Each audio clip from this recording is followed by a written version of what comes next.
Neunte, que había sido confirmada con una adaptación particular a la Argentina por la Conferencia Episcopal Argentina. En aquel documento pastoral, Navega Mar Adentro, no sé si acuerdan. Fíjense que ahí lo que se planteaba justamente era un trabajo pastoral donde lo principal era recrear los vínculos. Veníamos de una Argentina que todavía queda así, de grandes conflictos vinculares, tiempo de que se vayan todos, de crisis familiar, crisis política, una Argentina desvinculada, con lo cual Navega Mar Adentro, que invitaba a una pastoral de comunión, era clave para que la Iglesia pudiera entender cuál era su misión en una realidad concreta, como la de nuestro país, que era la de rehacer los vínculos. Fíjense cómo esto en nuestro país tristemente ha seguido creciendo, que hoy no hablamos de vínculos distanciados. Hoy el término que se utiliza es la grieta, con lo cual aquel llamado de una iglesia que evangeliza vinculando, creando vínculos, porque el modelo nuestro modelo siempre son las relaciones intratrinitarias, cómo se relacionan el Padre, el Hijo y el Espíritu Santo, con vínculos de amor.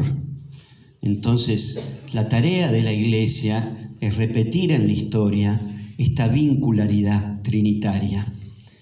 Por lo tanto, nunca tenemos que bajar los brazos para intentar como Iglesia revincular las personas, los grupos.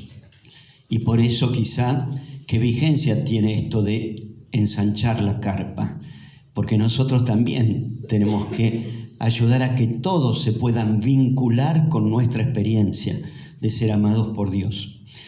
Entonces, seguramente en esos años, 2006, fue toda la temática que se trabajó en la pastoral argentina, ya con Benedicto XVI, muerto Juan Pablo II en el 2005, que toma la posta de una pastoral en comunión y le agrega elementos de su alta teología pastoral. Acuérdense de aquella encíclica sobre la caridad, donde lo que Benedicto agrega es la vinculación de todo este proceso pastoral misionero con la experiencia de fe.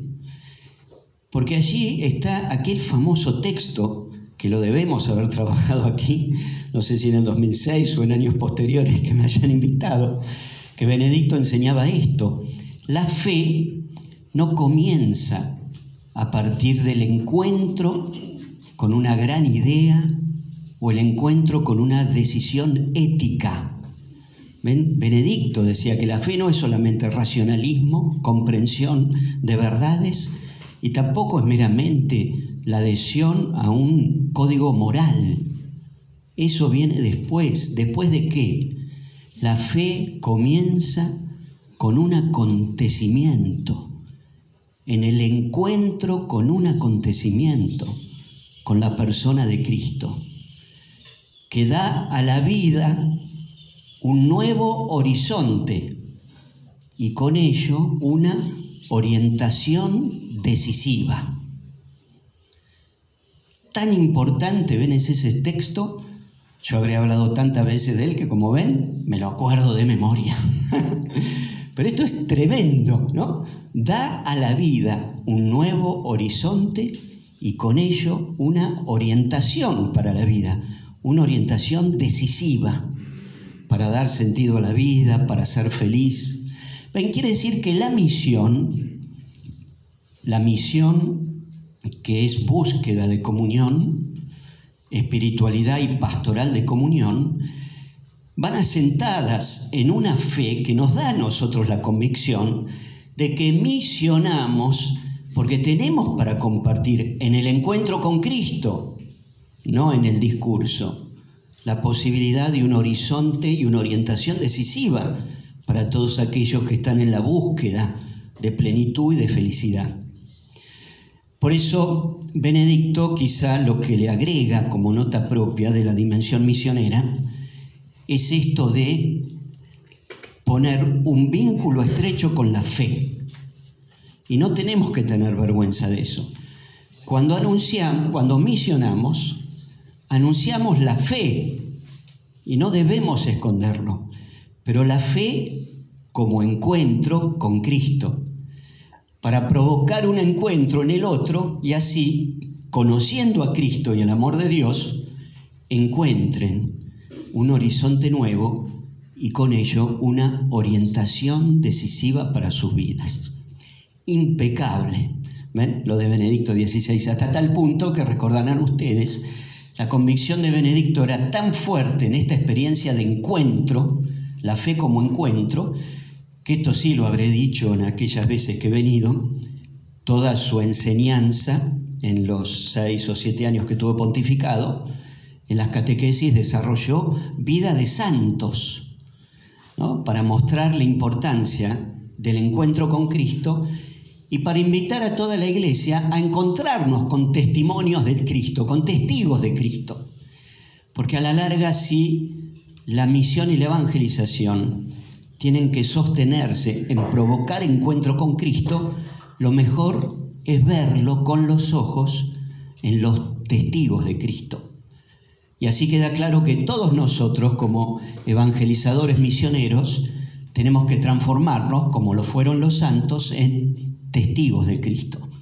Porque misionar es, con mi experiencia, mi testimonio, que lo comparto, provoco que vos tengas ganas de tener esa misma experiencia. Te encuentro con Cristo, ¿ven? No con una gran idea o con un decálogo moral. Eso vendrá después. Es fruto del encuentro con Cristo, pero no es antecedente. Entonces, este es el gran aporte de Benedicto XVI, que uno podría decir, bueno, un papa, teólogo, un hombre de escritorio, un intelectual, pero tremendo. El aporte de Benedicto, así escondido, yo creo que es clave para esta bisagra que se da entre Juan Pablo II y Francisco. Con Francisco, que retoma, acuérdense que la primera encíclica de Francisco retoma textos escritos de Benedicto. ¿Se acuerdan que se decía que era la encíclica a 4 manos sobre la esperanza? Y tiene frases muy lindas que indudablemente están surgidas de los escritos de Benedicto XVI. Pero Francisco inmediatamente, acuérdense, Francisco retoma todo este proceso porque él formó parte, Bergoglio, en la conferencia episcopal y en la redacción de Navega Mar Adentro, retoma esta perspectiva fuertemente misionera y evangelizadora. Además, en el medio, ¿qué acontecimiento tuvimos en Aparecida? ¿Ven? El acontecimiento del encuentro latinoamericano de Aparecida, donde queda claro esta relación entre la misión y la comunión con Cristo, el discipulado y la misión. Eso también habremos trabajado mucho en aquellos años. El impulso que da Aparecida, sostenido, ¿ven?, en una espiritualidad y pastoral de comunión, con la fe como centro, la impronta fuertemente misionera del discipulado. Ahí tenemos que acordarnos que Bergoglio tuvo una actuación protagónica, prácticamente es el que coordinó el armado del documento final, y con ese bagaje él pasa a ser pastor universal, ¿no?, en el año 2013. Benedicto XVI, cuando renuncia, acababa de terminar de realizar, después de haberlo convocado, el sínodo sobre la nueva evangelización, que retoma una expresión de la década del 80, ¿se acuerdan?, instaurada por Juan Pablo II, que en América Latina se vinculó muchísimo con el acontecimiento de los 500 años de la llegada del Evangelio a nuestras tierras. Nueva evangelización, nueva en su ardor, nueva en sus métodos y nueva en su expresión, ¿no? Los viejos que ya no tenemos pelo nos acordamos. Entonces, Benedicto XVI retoma esa terminología aplicada al contexto actual. El sínodo sobre la nueva evangelización. Y entonces Francisco toma las conclusiones del sínodo del año 2012 y emite el documento programático Evangelii Gaudium, donde allí esa fue la gran explosión inicial del pontificado de Francisco, donde apoyándose en la teología pastoral latinoamericana, es decir, unas iglesias de periferia, terminan aportando una reflexión pastoral que pasa a estar en el centro de la ecumene eclesial, ¿no? De la comunión eclesial.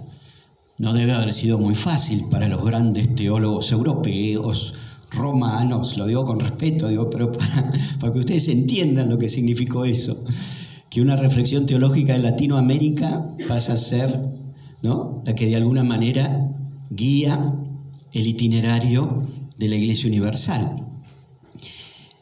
Ustedes, bueno, Evangelii Gaudium también nos habrá tocado trabajarlo en estos encuentros. Allí fue fascinante para todos nosotros poder retomar los desafíos misioneros y evangelizadores desde la identidad del discipulado, porque prácticamente el documento de Aparecida está desplegado en este documento de Francisco, dándonos a todos la impronta de la prioridad misionera en la Iglesia.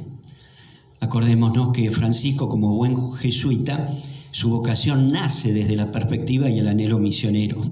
Los grandes misioneros jesuitas que fueron los primeros que fueron para Asia, el gran anhelo y sueño de los jesuitas de llegar a China. Es decir, hay una dimensión misionera también en sus santos y en sus testigos de fe. San Francisco Javier, ¿no?, una referencia muy fuerte también para nuestro Francisco, además de San Ignacio de Loyola. Pero esta dimensión misionera la demuestra, dejando en claro que no puede haber discipulado sin una fuerte dimensión misionera. ¿Por qué? Volvamos a Juan Pablo II y a Benedicto. Porque si tenemos fe, la fe nos reclama compartir una experiencia, la experiencia de plenitud, porque al haber conocido a Cristo, nuestra vida tiene un horizonte claro y una orientación decisiva. Esto es siempre lo que nosotros tenemos que tener en cuenta cuando misionamos. Salimos a compartir una experiencia que te invitamos a que la vivas para que descubras para tu vida una orientación que te va a cambiar para siempre. Entonces, estas son las dimensiones y reflexiones.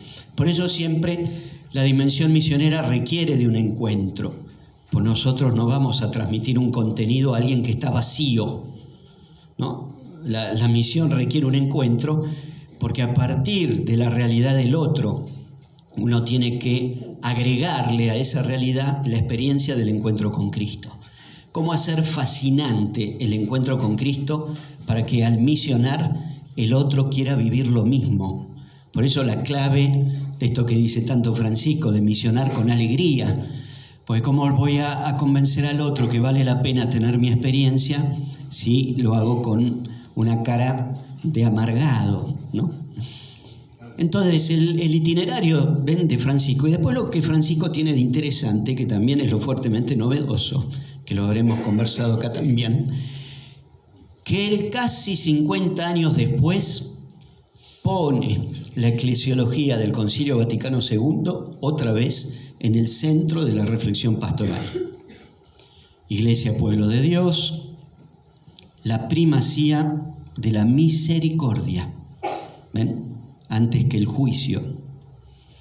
Ahí se sostiene Francisco, que lo debemos haber visto acá, en los discursos de Juan 23, sobre todo en el discurso de inicio, donde Juan 23 reconoce que el concilio, de alguna manera, tiene que ser respuesta a la necesidad de un cambio de actitud de la Iglesia, que se presentaba ante el mundo y la cultura contemporánea en una mirada de juicio de lo que estaba mal, para tener que transformarse en una medicina alentadora para curar heridas. El lenguaje de Francisco uno lo puede encontrar en los textos de Juan 23. Juan 23 convoca al sínodo con esa expectativa, para que la Iglesia salga al encuentro de una cultura moderna, pagana, atea, con el peligro del marxismo, ¿no?, en aquella época muy fuerte, del comunismo, pero no en la línea de juzgar, sino de encontrar y sanar vínculos para caminar juntos sin este lenguaje. Pero también, fíjense, Francisco se sostiene en una figura que para él es clave, que es Pablo VI. Sobre todo en Evangelii Nunciandi, que es el texto sobre la catequesis, el anuncio del Evangelio, es el texto evangelizador en lenguaje catequístico que traduce el Concilio Vaticano II a principios de los 70. Con frases que Francisco repite siempre: la Iglesia existe para evangelizar. Lo van a encontrar en textos de Francisco hoy. Pablo VI tuvo esa calidad y esa intuición de transformar los contenidos del Concilio Vaticano II en un lenguaje catequístico, fuertemente centrado en esta nota que es la identidad de la Iglesia: evangelizar. No hay otra, evangelizar. Francisco retoma esos textos y agrega esto de la alegría. Hay dos textos, fíjense, Evangelii Gaudium, hacen referencia a Evangelii Nunciandi, Pablo VI, la evangelización, y hay otro texto maravilloso de Pablo VI que se llama Gaudete in Domino, la alegría en el Señor. Francisco, al redactar y proponernos este texto, Evangelii Gaudium, de alguna manera se sostiene y se inspira en estos dos textos reveladores de Pablo VI para la historia de la Iglesia contemporánea.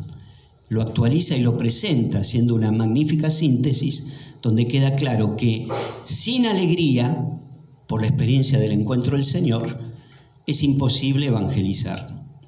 Y la alegría ven no simplemente como la nota de un bienestar que se refleja, sino la alegría como una condición de vida por haber conocido a Cristo. Ahora, ¿qué más? Fíjense la riqueza de la Iglesia, ¿no? En esta historia de apenas 20 años, también que ahora saltamos al concilio, son 50 años. Pero estos últimos papas, la coherencia, ¿no? No hay duda que está el soplo del Espíritu. Bueno, y Francisco avanza con su magisterio, dejando en claro que si la Iglesia existe para evangelizar, en una nota vincular, la clave es la misericordia. ¿Cuál es el don más grande que tiene la Iglesia para compartir? Que Dios es amor. Dios es amor. Lo habré dicho acá también. Nosotros no creemos simplemente que Dios existe. Hay otros que pueden creer lo mismo. ¿Cuál es la nota particular de nuestra fe? Nosotros creemos que Dios nos ama. Y eso no pasa en otros itinerarios religiosos. Sí, cristianos, todos los que tienen raíz cristiana y judeocristiana, las grandes caminos históricos de iglesias y búsquedas de Dios, pero esa es la nota particular y eso tiene que quedar reflejado en la misión. ¿Cómo nosotros mostramos que nuestra identidad y nuestra fe, lo que creemos es un Dios amor y a través de la misericordia? Por eso Francisco vincula mucho, y esto es una novedad absoluta en la misión, no novedad porque la Iglesia lo ha hecho toda la vida, pero vincular estos dos elementos, la misión y la misericordia. Debemos haber hablado acá seguramente de una misión misericordiosa. Es decir, para hacer creíble nuestro testimonio, lo tenemos que hacer creíble con gestos de amor. Solamente la caridad es la que da garantía de lo que decimos es cierto.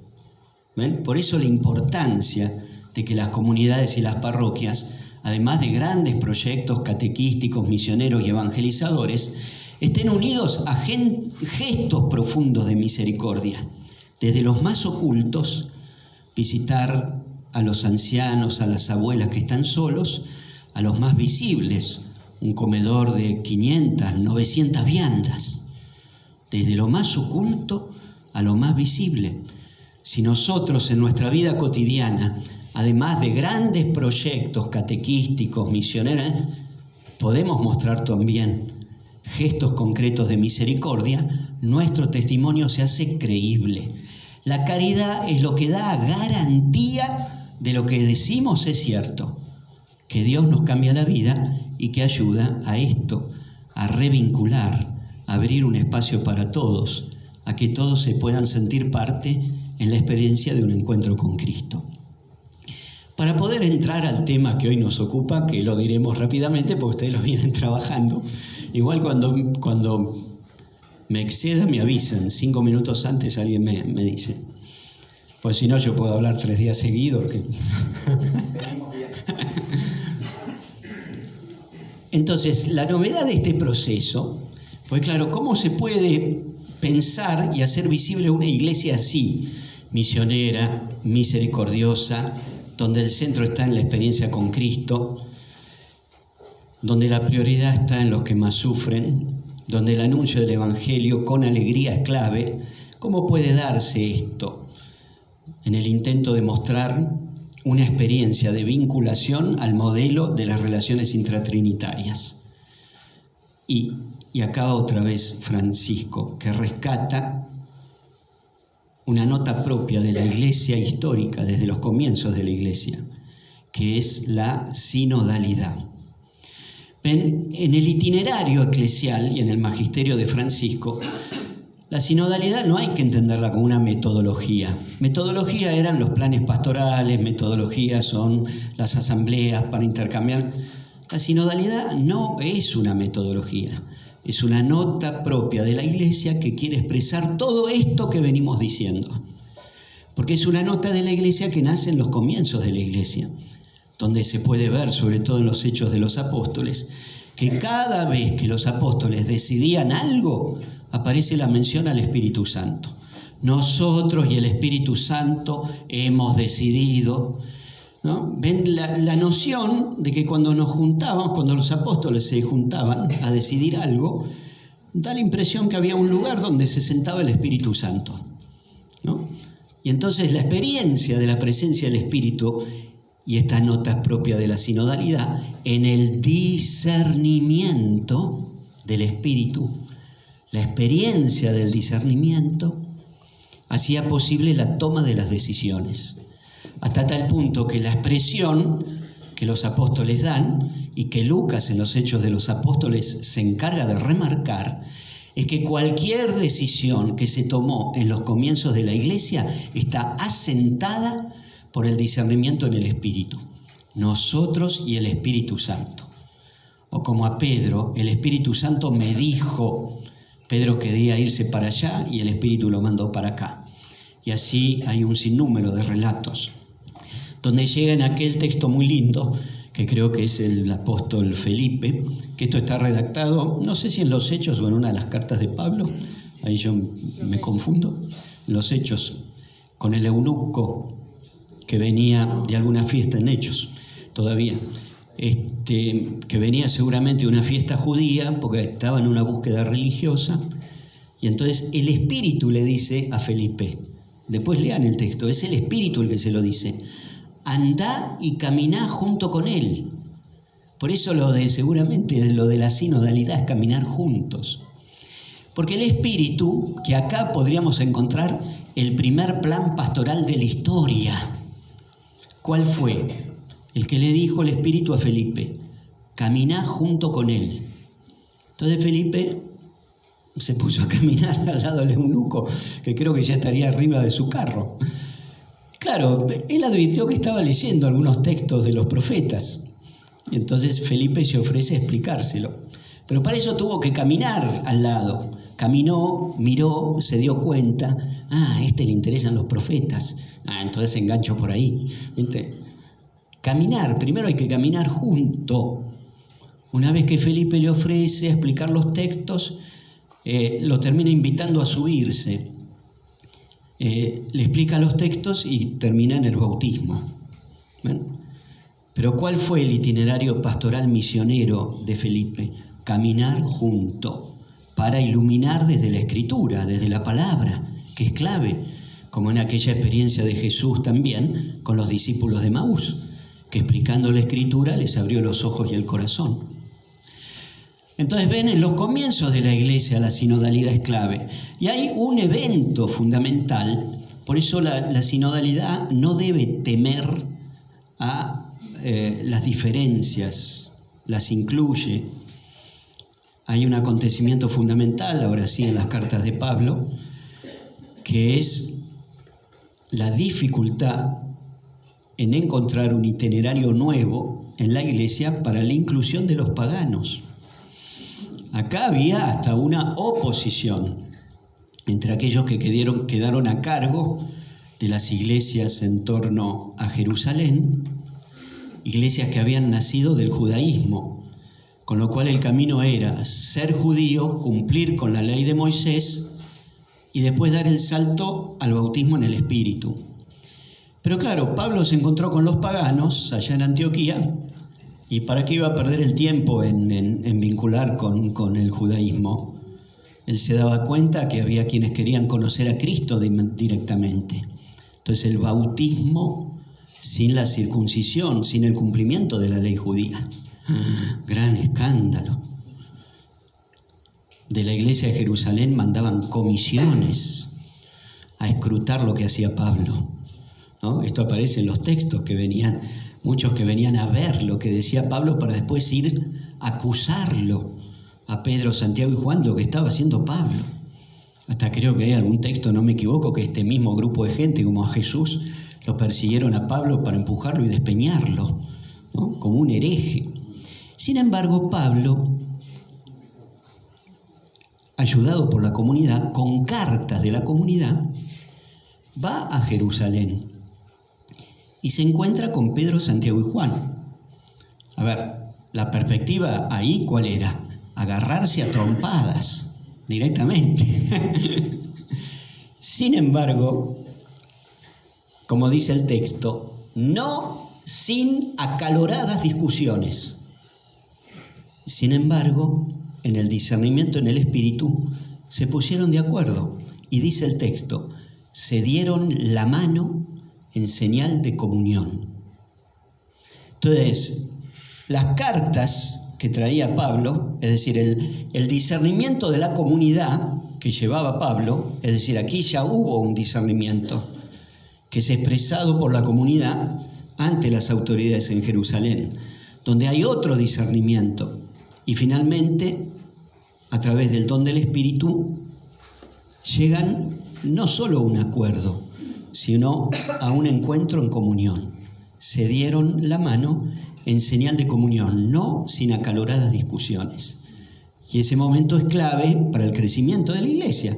Queda claro que Pedro seguirá fundamentalmente, la iglesia de Jerusalén, trabajando con los judíos que se convierten, y Pablo ya tiene la absoluta libertad y confirmación de trabajar en el mundo pagano, cosa que después Pedro también hará. Porque después el pobre Pedro, que empieza a encontrarse con los paganos, algunos cristianos judíos lo querían matar. Acuérdense cuando él tuvo el sueño donde también debía comer alimentos impuros o permitirlo, y fue cuestionado también por las autoridades de la iglesia de Jerusalén. Donde hay una frase también, una salida maravillosa, muy sinodal, que es que mientras no se produzca escándalo, o para no producir escándalo, hace lo mismo que ahí estaba pasando. Y Pedro termina comiendo alimentos impuros para la ley judía. Pero para no producir escándalo en aquellos que se habían convertido del paganismo, Pedro acompaña. Entonces ven, todo esto, eso es la sinodalidad. Es el discernimiento, el encuentro, la reflexión en orden a una tarea misionera y evangelizadora en la búsqueda de consensos y sobre todo en esta palabra, en la búsqueda de comunión. Por eso llegamos a este momento. Ven, la sinodalidad, insisto, no es una nueva metodología que viene a reemplazar, tuvimos planes pastorales, tuvimos asambleas, ahora sinodalidad. Mañana, no. Lo maravilloso, que en esta vuelta, por decir así, de Francisco al Concilio Vaticano II, no porque hasta ahora no se haya hecho, pero poner otra vez como centro una eclesiología conciliar como pueblo de Dios, hay indudablemente que profundizar en esta temática de una iglesia sinodal. De hecho, la experiencia sinodal del Concilio Vaticano II fue tan fuerte que los obispos le pidieron a Pablo VI, esto no puede quedar acá, que esta experiencia se repita. Y ahí nace y se crea la instancia del Sínodo de Obispos, donde cada 3 años el padre convoca a una experiencia sinodal, como el concilio, para poder mantener una estructura sinodal en la Iglesia. La sinodalidad no es nueva, y con esto termino, así pasamos algunas notas propias del camino de ustedes en la diócesis. La sinodalidad no es nueva. A ver, tengamos en cuenta que la Iglesia creció sinodalmente. América Latina creció a través de sínodos, con Santo Toribio de Mogrovejo, un gran obispo, que sobre todo a través de los concilios limenses, en toda la región más desarrollada eclesialmente, en Perú, los concilios limenses, concilios regionales, fue creciendo la tarea evangelizadora. Muchos de esos concilios llegaban como decretos y como instancias a crear catecismos en las lenguas nativas.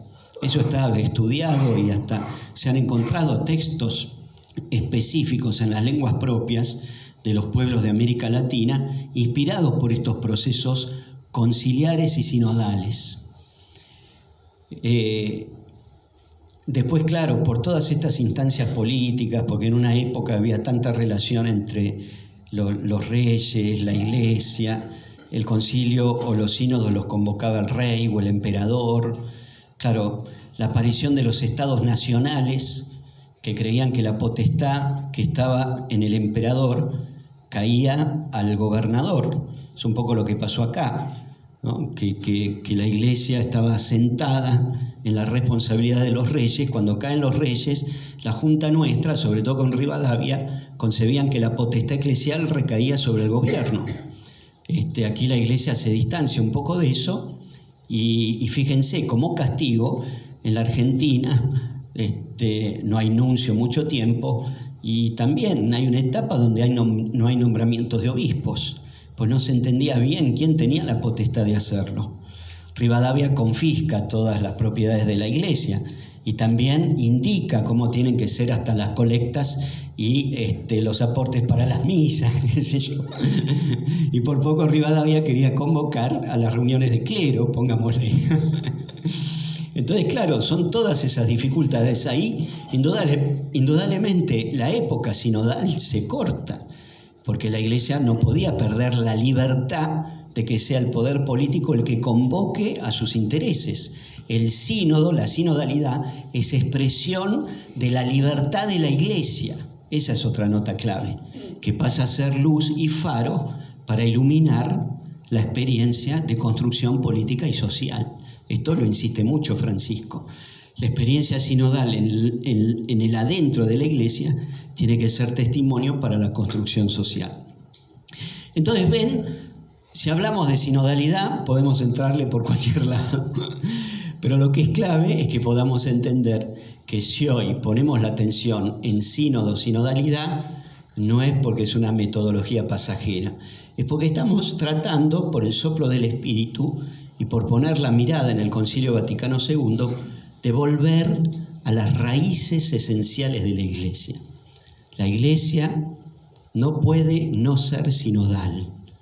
Caminar juntos en el discernimiento del Espíritu para tomar decisiones en comunión y poder transmitir esto a nuestros hermanos. Vamos entonces rápidamente a ver qué tenemos de nuevo entonces. Acá para mí siempre me fue fácil por eso venir y compartir con ustedes, porque como ven, solamente a mí me basta leer un poquito en qué anda la Iglesia, y yo vengo y lo repito. Juan Pablo II, Benedicto, Francisco, y hoy cuando me decían de venir acá, yo decía, ¿qué digo de nuevo? Porque ya estuve tantas veces. Pero claro, hace 15 días apareció el instrumento Laboris del sínodo sobre sinodalidad. Así que dije, ya está, el Espíritu Santo ya me solucionó el problema. Y realmente,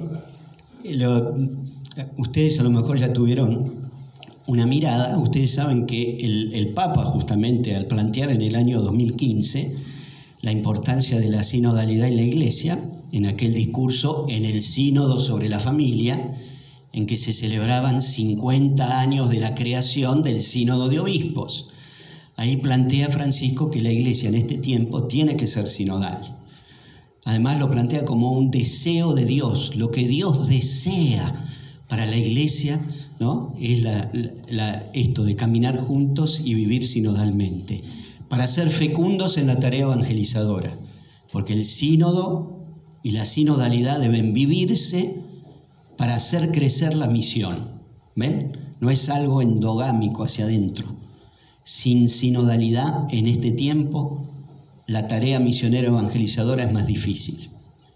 Para que la misión evangelizadora sea fecunda, tenemos que vivir sinodalmente, en lo interno de la Iglesia.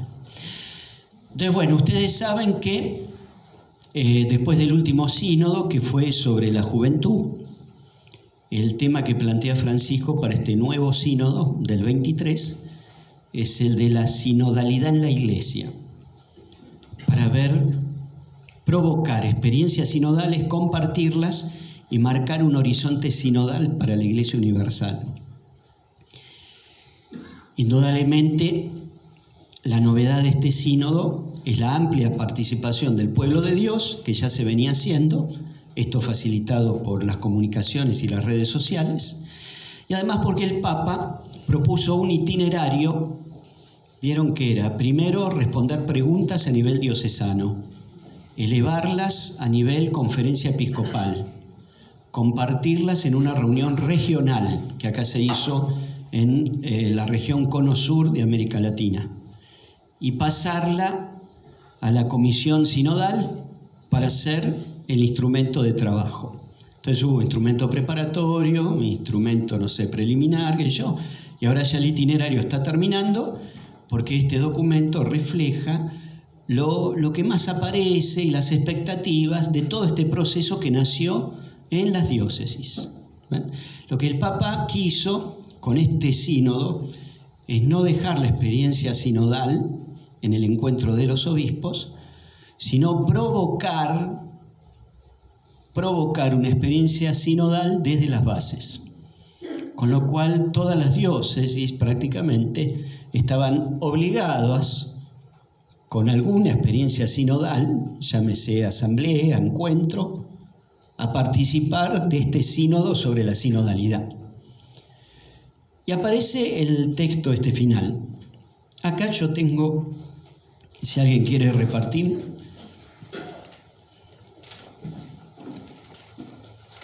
porque fíjense, mientras le reparten la hojita que les dejo para que ustedes sigan trabajando estos dos ítems. Es interesante cómo la comisión del sínodo ha sintetizado todos los aportes sobre sinodalidad de las diócesis de la Iglesia Universal. Primero, fíjense, cada tanto tenemos que volver a esto, pues esto siempre debe ser iluminado y clarificado. ¿Qué es la sinodalidad? ¿Ven? Por una iglesia sinodal, notas, características de una iglesia sinodal, que ahí es en el papel que les damos, es donde están expresadas. Entonces siempre hay que volver a la experiencia. Lo interesante que cuando leamos esta lista, que ahora la vamos a repasar rápidamente, vamos a ver que son elementos que nosotros ya venimos trabajando. Que esto es lo lindo. Como este texto no está hecho simplemente por teólogos expertos, sino que es fruto de lo compartido por las bases, por las iglesias diocesanas, este texto es una síntesis de experiencias realizadas. Porque la pregunta era esa, ¿qué experiencia de sinodalidad hay en tu diócesis? Y eso es lo que se compartió desde las iglesias particulares. Con lo cual, cuando uno lee esto, y lo vamos a repasar rápidamente, van a ver que hay muchos elementos que después podemos compaginar con las conclusiones y la síntesis del proceso de ustedes que me acercaron, ¿no? El informe conclusivo de la etapa diocesana. Van a ver que aparecen ahí, se pueden conjugar. Entonces esto es lo interesante. Junto con eso, ven, hay un despliegue, que esto también lo van a hacer ustedes hoy, por lo que vi ahí en unos papelitos que está, esto sí es una metodología de discernimiento, que como ven no es una metodología de buscar consensos, como si en una empresa tuvieran que elegir, no sé, una orientación específica para la toma de una decisión. El discernimiento siempre es una experiencia espiritual. Por eso, y es interesante, este documento, además de las notas características de una iglesia sinodal, presenta sí una metodología de comunión, de consenso, la conversación en el espíritu, que uno podría casi relacionarla con una experiencia de lección divina comunitaria, ¿no? Recibir un texto, buscar lo que más me llama la atención, silencio, compartirlo el silencio, ¿no? Para más bien escuchar al otro, qué le dijo el Espíritu al otro, y después buscar un consenso en la toma de decisiones. Bueno, esto aparece, hoy ustedes lo van a experimentar. Y el segundo apartado, aquí sí ya el documento es mucho más amplio, porque tiene preguntas concretas que son las que los sinodales van a trabajar en la reunión de octubre. Es decir, los obispos, los laicos invitados, por primera vez en este sínodo, las mujeres y los laicos invitados, que siempre eran como observadores, y a lo sumo daban su parecer en los círculos menores, que tenían que ser asumidos por los obispos. Tengan en cuenta que este sínodo es sínodo de obispos. Pero sin embargo el Papa modifica el reglamento y los laicos invitados, y sobre todo destacan las mujeres, todos tienen derecho a voto. Que esto es la primera vez que pasa en una reunión sinodal. El voto de los laicos con la nota sorpresiva de que las mujeres van a votar, ¿no?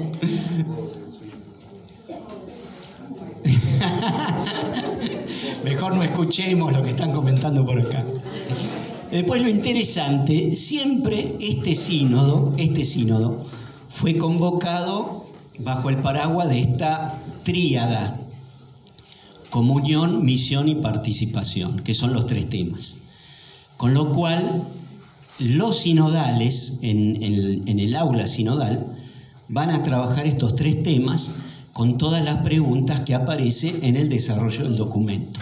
Ahí las tienen, sobre todo las 3 principales, pero si ustedes después buscan el documento, van a encontrar todo el desarrollo, que son preguntas y desafíos que surgen también, entre otras cosas, como desafíos en el informe de ustedes conclusivo que han presentado. Ahora sí, si subimos un poquito, vamos a ver esta introducción, que ustedes ahí no la tienen, pero esta es la introducción al documento y al apartado de las notas de una iglesia sinodal. ¿Por qué me pareció importante destacar esto? Porque fíjense, ustedes, la mayoría, son de consejos pastorales, ¿no? De organismos diocesanos, de las parroquias. Fíjense la importancia, porque el planteo acá es dónde comienza la sinodalidad y dónde hay que poner la expectativa del crecimiento de la sinodalidad. A nivel sinodal e Iglesia Universal dejan en claro, y esto dice toda la primera fase, es decir, todos los aportes que han venido haciéndose desde prácticamente hace año y medio, surge la conciencia de la necesidad de tomar la iglesia local, la diócesis, como punto de referencia privilegiado, como lugar teológico donde los bautizados experimentan concretamente el caminar juntos. La Iglesia Universal, a través del Papa, organiza el sínodo, pero no hay sinodalidad en la Iglesia si no tiene su base en la iglesia local, en la diócesis. No podemos hablar de sinodalidad en la iglesia si no hay sinodalidad en la diócesis, en la iglesia local. Al mismo tiempo, ¿qué podemos decir nosotros? Y esto es importante.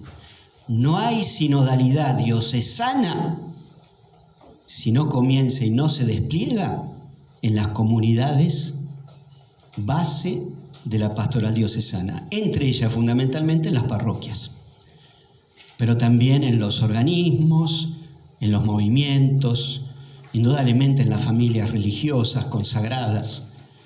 Pero no podemos reclamar sinodalidad a la diócesis o reclamarle sinodalidad al obispo y al equipo organizador del proceso sinodal en Concordia, en la diócesis, si no hay sinodalidad o experiencia de sinodalidad en las parroquias.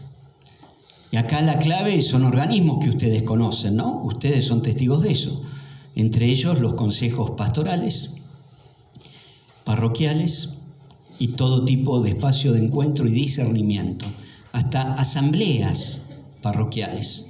Yo me acuerdo solamente como compartir una experiencia, ¿no?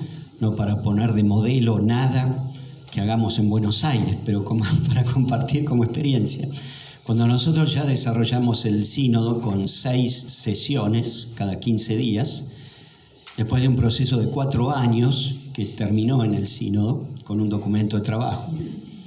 Había, por ejemplo, parroquias que, como el tema estaba, pues estaba el documento de trabajo, que imitaban la asamblea sinodal en sus propias parroquias y hacían en las parroquias lo que llamaban encuentros sinodales parroquiales, donde también invitaban a los laicos que vinieran, tenían un equipito que lo organizaba y seguían casi la misma metodología, los grupos menores, los consensos y también un tiempo para que cada participante pudiera dar su opinión, ¿no? A partir seguramente de un esquemita de media carilla o una carilla, un texto de tantos minutos.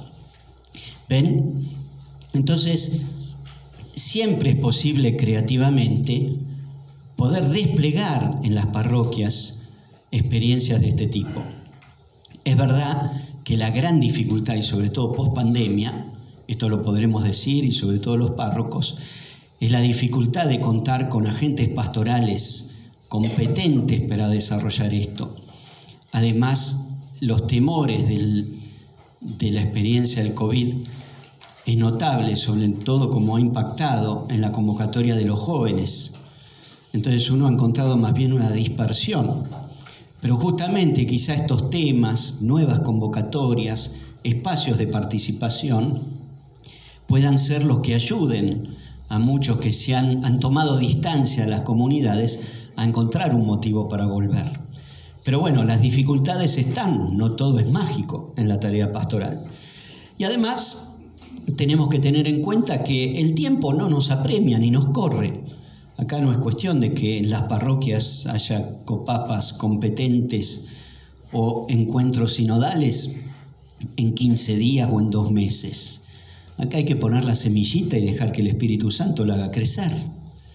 Porque el modelo de sinodalidad es de mediano y largo plazo. El Papa mismo es consciente de que una iglesia sinodal que desea a Dios para este tiempo no se resuelve ni con un sínodo. Fíjense que el Papa, muy astuto, convocó al sínodo e hizo lo mismo que hizo con el sínodo de la familia. El documento conclusivo de este sínodo va a ser documento de trabajo para un sínodo extraordinario para continuar con la reflexión sobre sinodalidad, que será en octubre del 24. Él sabe que los tiempos son otros. Entonces, eso es lo que tenemos que contar nosotros. El tiempo está a nuestro favor, no en contra nuestro. Y los procesos tienen que ir al ritmo de las comunidades, en comunión, siempre entendiendo que habrá algunos que están más adelantados que ayudarán a empujar a los que van un poquito más despacio. Pero que después las experiencias concretas de las parroquias, cuando hay un encuentro comunitario, termina estimulando y ayudando a experimentar que es posible. Entonces, bueno, todo este desarrollo tiene que ir dándose, atendiendo siempre a las dificultades comunitarias. Entendamos que esto no es mágico, pero al mismo tiempo, aunque veamos que hay recursos pobres, confiemos en el Espíritu Santo, que es el que tiene el real poder para hacer lo que quiere en la iglesia. Entonces nos tenemos que disponer a sus inspiraciones. Entonces esto es clave. Así como no hay sinodalidad universal sin sinodalidad diocesana, no hay sinodalidad diocesana sin sinodalidad parroquial. Ven, esto no conduce a un repliegue, sino al contrario, a una experiencia en salida. Ahí entonces ustedes después tienen la síntesis de las experiencias sinodales que el proceso sinodal ha destacado. Para los participantes, y esto es interesante, aquello de Benedicto XVI, el proceso sinodal ofrece una oportunidad de encuentro en la fe. Ven que siempre la fe es clave en esto. ¿Ven? No es una metodología para hacer más eficiente una tarea pastoral, como si quisiéramos instaurar un producto en el mercado y tenemos que estudiar políticas de marketing. No, es un encuentro en la fe que hace crecer el vínculo. Fíjense cómo está todo acá. La fe, Benedicto XVI, la insistencia de Benedicto, no sea que él, no digo que sea él, pero esto que veníamos diciendo, ¿no? La fe, los vínculos. Hace crecer el vínculo con el Señor, la fraternidad entre las personas, que también es uno de los fines de la Iglesia sinodal. Fíjense, Francisco, después de presentar a la Iglesia Universal la nota de la sinodalidad, ¿cuáles son sus temas posteriores? Fratelli Tutti, la fraternidad universal, vinculado también a la experiencia de fraternidad que implica Laudato Si, con el cuidado de la casa común. Entonces, la sinodalidad, fíjense, como da una oportunidad de encuentro en la fe, hace crecer los vínculos con el Señor y pone como horizonte la fraternidad entre las personas, que es el ofrecimiento que el Evangelio hace para la construcción social. Y el amor a la Iglesia, no solo a nivel individual, sino implicando y dinamizando a toda la comunidad.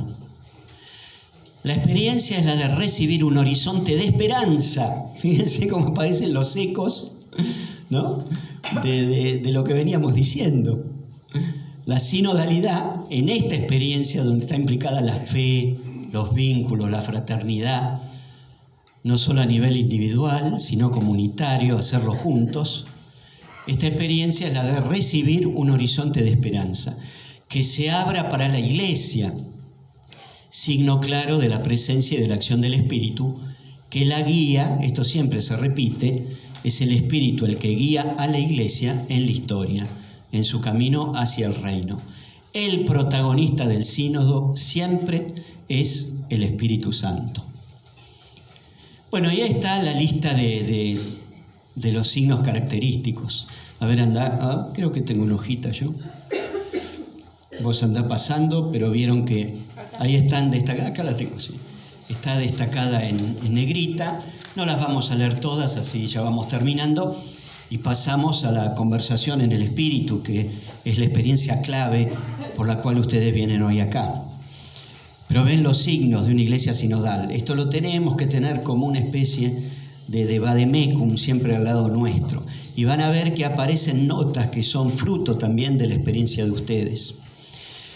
Una iglesia cada vez más sinodal también es sus instituciones, estructuras y procedimientos, parroquias, organismos, ¿no? También la conducción de cualquier organismo o estructura eclesial está invitada a ser sinodal. Una iglesia sinodal es una iglesia de la escucha. Esto es una de las claves presentadas en aquel discurso del 2015. Como iglesia de la escucha, una iglesia sinodal desea ser humilde, sabe que debe pedir perdón y que tiene mucho que aprender. Al escuchar uno se da cuenta de la riqueza de los demás. Una iglesia sinodal es una iglesia de encuentro y diálogo. ¿Ven? Esto es una nota permanente. Encuentro y diálogo, una atenta escucha.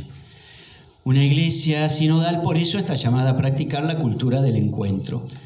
Y el diálogo con los demás, aún con los creyentes de otras religiones, que son elementos que aparecen mucho en la síntesis de ustedes. El diálogo y encuentro con los que piensan distinto. En primer lugar, con los que creen en Dios de una manera distinta a la nuestra. Una iglesia sinodal entonces no teme la variedad de lo que lleva, por otro lado, de lo que es portadora, sino que la valora sin forzarla a la uniformidad. Lo importante en este diálogo con otros, ¿ven? Lo que decíamos antes, es no tener vergüenza de nuestra fe.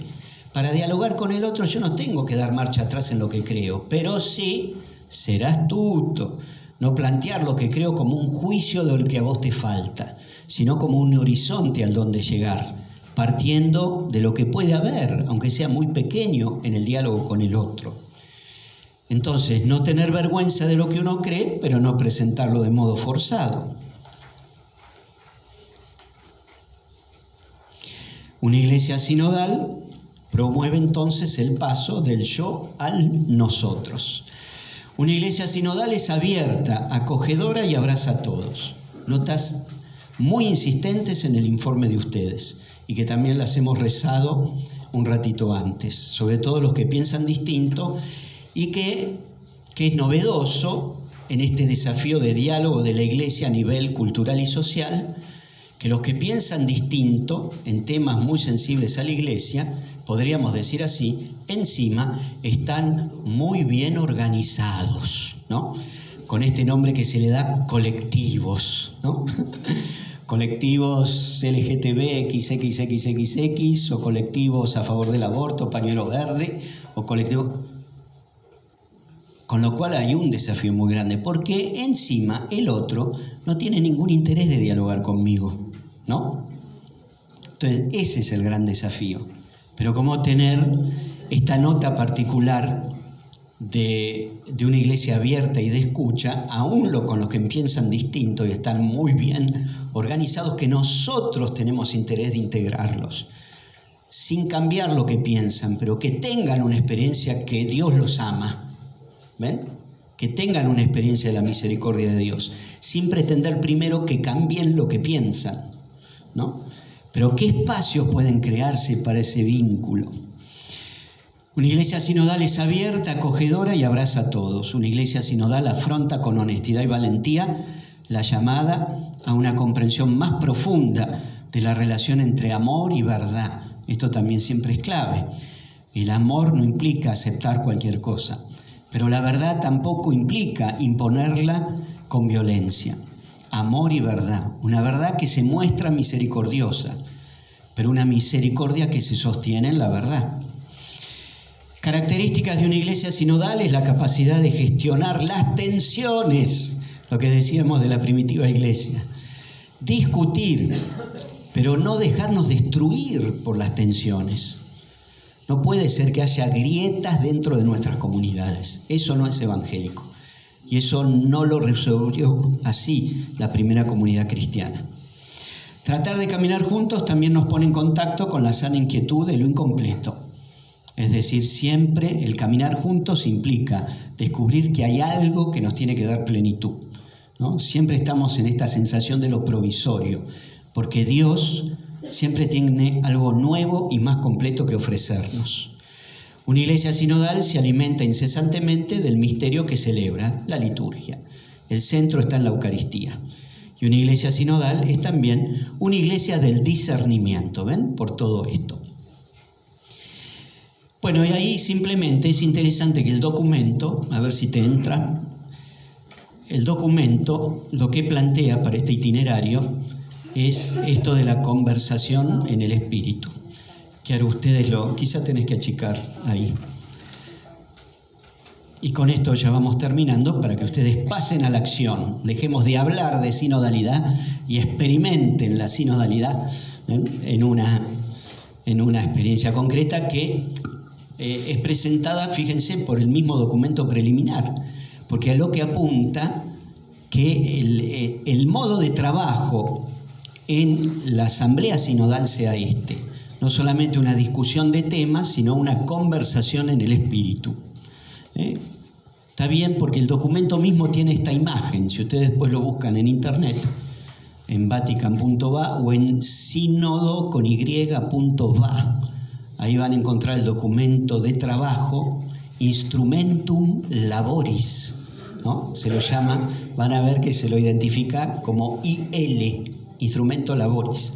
Ahí van a tener esta imagen que la van a poder sacar del texto. Y yo la había separado para hacer fotocopias, no tuve tiempo, sino acá se las dejo.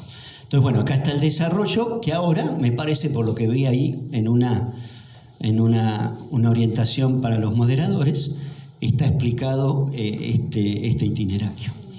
Así que bueno, quedaría que ahí lo tienen ustedes, simplemente mencionado, como el sínodo, una cosa particular que ha hecho el Instrumento Laboris, es cambió el orden del lema, que antes era comunión, participación y misión. Ahora el lema y el tema de trabajo es comunión, misión y participación, mostrando, y ahí está, hay un texto que van a encontrar ustedes, el porqué, donde se quiere rescatar la íntima relación entre comunión y misión, que si se quiere tiene más lógica por lo que venimos diciendo. La comunión es misionera, la comunión debe vivirse en la iglesia para facilitar la misión, y la misión siempre construye comunión. Entonces es una comunión misionera o una misión en comunión, misión y participación. Bueno, dejamos acá, así ustedes trabajan y damos gracias a Dios porque de alguna manera, con distintas formas, fíjense ustedes, todos estos temas que seguramente yo he compartido, ustedes pueden tener seguramente alguna memoria de que lo vienen viviendo y trabajando a lo largo de estos años de construcción pastoral diocesana.